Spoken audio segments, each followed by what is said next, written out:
pinagkakakitaan.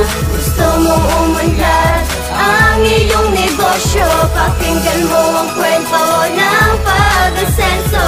Dati akong tindero ng sari-sari sa kanto, ngayon ay umunlad dahil nakinig ako ng radio. Aking pinag-aralan at natutong mag-invest, ngayon ito ako napalago ang aking business. Nag-text, nag-call, nag-internet ako, sinagot naman agad mga katanungan ko.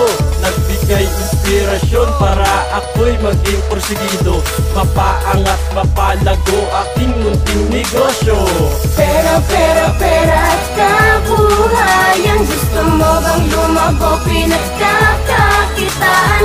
Gusto mong umunlad ang iyong negosyo, pakinggan mo ang kwento ng pag-asenso. Iba't ibang paraan upang umunlad ang kabuhayan, mga binibigay na mga payo at karunungan, dito nyo lang mapakikinggan.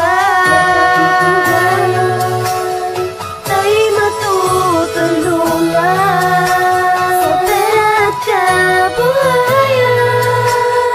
Pera, pera, pera at kabuhayan. Gusto mo bang lumago, pinagkakakitaan?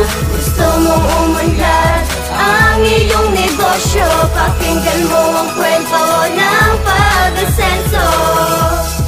Halina't makisali sa usapan ni na Attorney Ed Dural, Jerome Padriquela at Ricky Brosas sa Pera at Kabuhayan, dito lamang sa Radio Inquirer 990 AM.